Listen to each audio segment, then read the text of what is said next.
Hi, everybody, and welcome to the bonus cartridge for Wednesday, January 24th, 2018. I want to start out by asking, has the internet just lost its damn mind? I want to just jump right into this, talking about the Red String project. I'm a big believer in equality. I'm a big believer that you shouldn't be judged by what you are. You should be judged by who you are and what you've done. All right. I would hope that I am as anti as not anti. I would hope that I am as not racist, not homophobic, non transphobic, non anything as they come. I would like to think I would love all people regardless of anything. However, and I'm also pretty critical of people too. I think when there's things going on, when there's tomfoolery going on, I generally don't like it. I understand as best I can if people are put in a position of prejudice. I don't like those things either. Sorry for the background music, cars and stuff. But when it comes to works of fiction, okay, when it comes to works of fiction, all of my beliefs, out the window. Throw them out the window. Who cares? Okay? These are stories. These are works that people write. And the game, the Red String Project, involves a trans character. What a better way to show transphobia than to have somebody use their dead name as a password for somebody else to use. That is a great plot device. That's perfect. That's amazing. I'm okay with that being a plot device. If somebody's doing that in real life, you're fucked up, and you need to change that. You need to change that password, okay? Or at least don't tell nobody your password. You're not supposed to tell nobody your password anyway. But the fact that they doing it is an issue. But if they do it and they don't tell anybody, they got to live with themselves. That's the way I look at it. But if they're doing it and they're telling people, first of all, stop sharing your passwords, and two, change the damn thing. That's not fair to that person. It's a story. It's a story.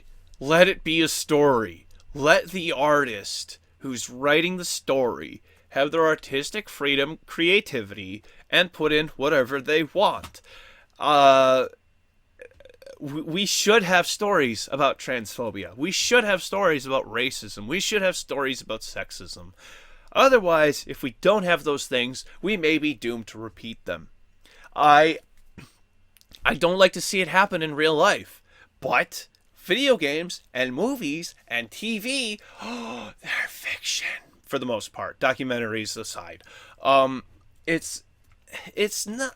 What is the problem? Is it just outrage culture? Do we just need to be outraged about something? What's the point of being offended for a character in a video game? What's the point? If you want to feel empathy for that character, that's the point. Okay, if you want to feel like that character doesn't deserve that. It's bad enough to be a teenager, but to be a trans teenager, oh man! And then they got somebody using their dead name as their password. Come on, I feel for that, younger boy or girl, whatever the case may be. In this case, it is actually, I don't know. Actually, I don't know, and I'm just not gonna comment because I just don't know. I'm just not gonna say anything. But if God damn it, I don't know. Yeah, you're supposed to feel for the character. You are supposed to absolutely feel for the character and understand where they're coming from and relate to them. And even if you're not trans, you see a part of their life and go, yeah, that's not fair. That's fucked up. I understand why that's fucked up now. And if you play through a video game, you do sort of live it a bit in the aspect of you are playing that character. It's yeah.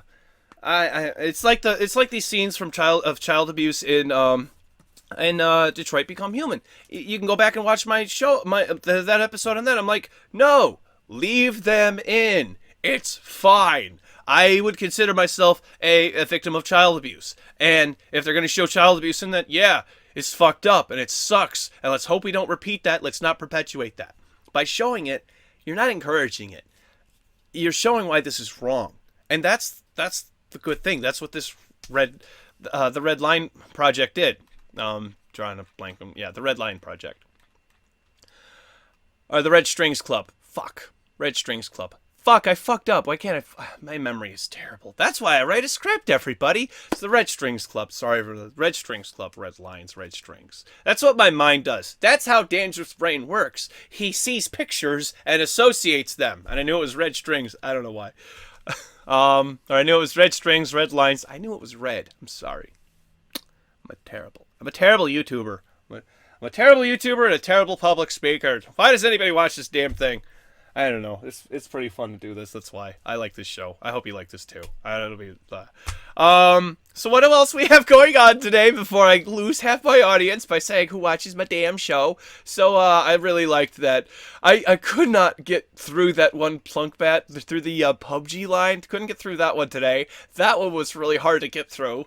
I was also that one joke about Ubisoft about see Ubisoft was not related to you. Like I was so happy with that with the way that turned out. At least I think I am. I haven't edited anything yet, and it's all still just pictures in Dandruff's head. And until it happens that way, until it gets out, I don't know if it actually turns out the way I wanted it to. I do have the monitor here to see what I'm doing beforehand, but it's not ever the same because I'm at a different angle to my other thing. So the way that I do my show, okay, I have an idea of what it's supposed to look like in the facial expressions and everything that I'm supposed to do, waving the arms around, yada yada yada, before I even do it. That's why I think I get a lot of compliments on this show, is because I have an idea of what it's supposed to look like in my head too. So anybody out there trying to be an aspiring YouTuber, trying to be an aspiring content creator, filmmaker, yada yada yada, try to have that picture in your head of what it's supposed to look like. And there's even times where I've complained like, this show isn't looking like in my head what it's looking like on paper. And on those days I'm really kind of nervous and I get really stressed out because I want the show to be on paper what it looks like in my head. And if it doesn't turn out that way, it's not. I'm not happy with it. There have been times where I'm like, I don't know, this show that I'm writing isn't the show that I've got in my head, and I don't know. And I film it and I edit it and I put it up and it's fine. So most of the time I just work through it and it's good. But try to have a goal, a vision, even if it's kind of an abstract one. I don't have a pixel for pixel exact picture of how it's going to go. But if I'm supposed to wave my arms around, or if I'm supposed to have a certain inflection in my voice, try to plan for that. And I think you'll have better content. Or if you have the luxury of recording your same lines over and over again, record it, listen to it, record it, listen to it, record it, listen to it, till you get the one that you want. Okay? I learned that one from Rags. That's how part of this whole new editing thing got to be about. A little bit of Rags, a lot of Philip DeFranco, a little bit of Boogie 298 in there still too. So, and some Jim Sterling. Yay! Those are my big influences here on the YouTubes. Social media links are over here, everybody. Thank you for watching my show. Click up here if you want to watch the full episode for today. Click down here to watch yesterday's show where we talked about Denuvo being sold to an anti-piracy company called Erdito. And click over here to subscribe to my wonderful channel. Thank you. I will see you tomorrow. Bye.